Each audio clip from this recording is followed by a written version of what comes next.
নমস্কার বন্ধুরা, নতুন একটা ভিডিওতে তোমাদের সকলকে জানাই স্বাগতম। তোমাদের সঙ্গে রয়েছি আমি সুব্রত। বন্ধুরা, গুরুত্বপূর্ণ একটি ভিডিও নিয়ে চলে এলাম। এই মুহূর্তের বড় খবর, রাজ্যে বাংলা যুবশক্তি প্রকল্পের অফিসিয়াল ওয়েবসাইট বন্ধ করে দেওয়া হলো। ওয়েবসাইট ওপেন করতে গেলে কিন্তু ওপেন হচ্ছে না, এরর শো হচ্ছে। সেই সঙ্গে বন্ধুরা, সম্প্রতি যে জনকল্যাণ শিবির রাজ্য জুড়ে শুরু হয়েছে, তার একটা অফিসিয়াল ওয়েবসাইট চালু করা হয়েছে। সেখানেও কিন্তু যে সমস্ত প্রকল্পের উল্লেখ করা আছে, সেখানে কিন্তু এই বাংলা যুবশক্তি প্রকল্পের কোনো উল্লেখ নেই। অর্থাৎ বাংলা যুবশক্তি প্রকল্পে আবেদন করা কিন্তু এই মুহূর্তে যাচ্ছে না। তো কী কারণে এই ওয়েবসাইটটা বন্ধ করে দেওয়া হলো এবং আগামীতে কি এই প্রকল্প বন্ধ হয়ে যাবে, টাকা কি দেওয়া হবে না? অর্থাৎ বেকার যুবকদের যে ৩,০০০ টাকা করে দেওয়ার কথা ছিল, সেটা কি বন্ধ হয়ে যাবে, সেই প্রকল্প কি চালু হবে না? এ বিষয়ে বিস্তারিত আলোচনা করব আজকের ভিডিওটার মাধ্যমে। ভিডিওটা ভালো লাগলে অবশ্যই লাইক এবং শেয়ার করে দেবে। সেই সঙ্গে নতুন দর্শক হয়ে থাকলে লেটেস্ট ভিডিওর আপডেট সবার প্রথমে পাওয়ার জন্য চ্যানেলটিকে সাবস্ক্রাইব করে নিয়ে পাশে থাকা বেল আইকনে ক্লিক করে অল নোটিফিকেশান অপশানটিকে অন করে রাখবে। লেটেস্ট আপডেট তোমরা সবার প্রথমে পেয়ে যাবে। তো বন্ধুরা, অনস্ক্রিন তোমরা দেখতে পাচ্ছ, আমরা এখন রয়েছি গুগলে। সেখানে আমরা যুবসাথী লিখলাম। যুবসাথী লেখার পর এখানে প্রথমেই চলে আসছে বাংলা যুবশক্তি ওয়েবসাইটটা, দেখে নাও।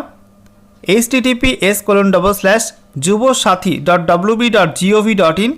এই ওয়েবসাইটটা কিন্তু পরবর্তী সময় চেঞ্জ করা হয়েছিল। অর্থাৎ বর্তমান যে সরকার ক্ষমতা এসেছে, এই সরকার ক্ষমতায় আসার কিছুদিন পরই কিন্তু এই ওয়েবসাইটটা যুবসাথী থেকে পরিবর্তন করে যুবশক্তি করা হয়েছিল এবং ওয়েবসাইটের মধ্যে নতুন মুখ্যমন্ত্রীর ছবি লাগানো হয়েছিল এবং রংচং পাল্টানো হয়েছিল। ঠিক আছে, নীল সাদা থেকে পরিবর্তন করে গেরুয়া রং করা হয়েছিল ওয়েবসাইটের। এবারে এই যে ওয়েবসাইটে রয়েছে, এখানে যদি আমি ক্লিক করি, এটায় ক্লিক করি, তাহলে কিন্তু ওয়েবসাইট ওপেন হচ্ছে না। কি দেখাচ্ছে? Service unavailable, this server is temporarily unable to service request, error code 95 এমনটা শো হচ্ছে। এই ওয়েবসাইটে কিন্তু কোনো পেজই ওপেন হচ্ছে না। ঠিক আছে, এবারে দেখো বন্ধুরা, রাজ্যে বিধানসভা ভোটের আগে তৎকালীন রাজ্য সরকারের তরফ থেকে রাজ্যে নতুন একটা প্রকল্প চালু করা হয়েছিল বাংলার যুবসাথী নামে, যে প্রকল্পের অধীনে বাংলার বেকার যুবক যুবতীদের 1500 টাকা করে দেওয়া হচ্ছিল। এই প্রকল্পে অনলাইন এবং অফলাইন দুটি মোডেই ফর্ম ফিল আপ হয়েছিল। অনলাইনে অ্যাপ্লাই করার জন্য একটা পোর্টাল চালু করা হয়েছিল এবং এই প্রকল্পে অ্যাপ্লাই করার পরে কেউ কেউ 1 কিস্তি টাকা পেয়েছে, আবার কেউ কেউ কিন্তু 2 কিস্তি টাকা পেয়েছিল, আবার কেউ কেউ টাকাই পায়নি, এমনও কিন্তু ঘটনা ঘটেছিল।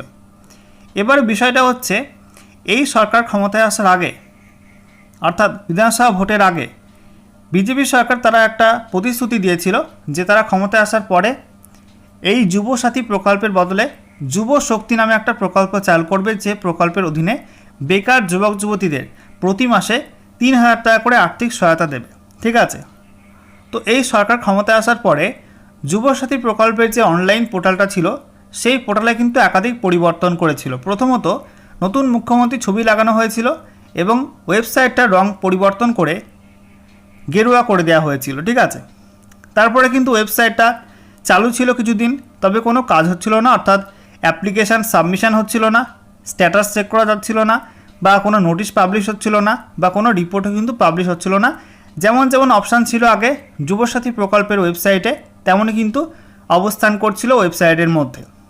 এবারে সম্প্রতি সেই ওয়েবসাইটে ওপেন করতে গিয়ে কিন্তু ওয়েবসাইট ওপেন হচ্ছে না, এই মুহূর্তে এরর শো হচ্ছে। এবারে যুবসাথী প্রকল্পের যে অনলাইন পোর্টালটা ছিল, সেটা কিন্তু ওপেন করতে গিয়ে ওপেন হচ্ছে না, এরর দেখাচ্ছে। আবার জনকল্যাণ শিবির যেটা চালু হয়েছে গতকাল থেকে, 15, 16 এবং 17 জুন এই শিবিরটা হচ্ছে, সেখানেও কিন্তু এই বাংলা যুবশক্তি নতুন প্রকল্পের কোনো ফর্ম ফিল আপ হচ্ছে না। তাহলে কি এই প্রকল্পটা বন্ধ করে দেওয়া হলো? বাংলার বেকার যুবক যুবতীদের প্রতি মাসে কি আর 3,000 টাকা করে দেওয়া হবে না? এ বিষয়ে কিন্তু কোনো সদুত্তর পাওয়া যাচ্ছে না, কোথাও কিন্তু কোনো উত্তর নেই। ঠিক আছে, এবারে কি হতে পারে, আগামীতে কি হতে পারে? তো দেখুন বন্ধুরা, এর আগের সরকারের সময় লক্ষ্মীর ভাণ্ডার প্রকল্প চালু ছিল, সেই প্রকল্প বন্ধ করে এবার কিন্তু এই নতুন সরকার অন্নপূর্ণা যোজনা চালু করেছে। তো লক্ষ্মীর ভাণ্ডার প্রকল্পের জন্য একটা পোর্টাল ছিল আগের সরকারের সময়, সোশ্যাল সিকিউরিটি বলে একটা ওয়েবসাইট ছিল।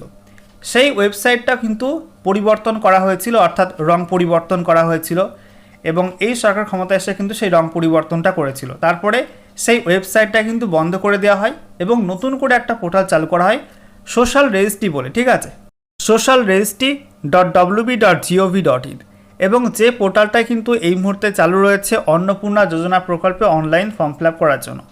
তো আশা করা যায় যে এই যুবসাথী প্রকল্পের পোর্টালটা যেটা চেঞ্জ করা হয়েছিল এবং রং পরিবর্তন করা হয়েছিল, মুখ্যমন্ত্রীর ছবি লাগানো হয়েছিল, তো এই পোর্টালটাও কিন্তু বন্ধ করে দেওয়া হয়েছে, এমনটা কিন্তু আপডেট এই মুহূর্তে উঠে আসছে। আগামী সময়ে কিন্তু এই প্রকল্পের জন্য অর্থাৎ বাংলা যুবশক্তি প্রকল্পের জন্য নতুন করে একটা পোর্টাল চালু করা হতে পারে এই নতুন সরকারের তরফ থেকে। যেহেতু এই সরকার ক্ষমতায় আসার আগে একটা প্রতিশ্রুতি দিয়েছিল যে প্রতি মাসে 3,000 টাকা করে আর্থিক সহায়তা করা হবে বেকার যুবক যুবতীদের, তো সেই প্রতিশ্রুতি কিন্তু তারা পালন করবে, ঠিক আছে? এমনটা না যে প্রকল্পটা বন্ধ হয়ে যাবে বা পুরোপুরি সমস্ত প্রতিশ্রুতি ভঙ্গ করা হবে, এমনটা কিন্তু নয়।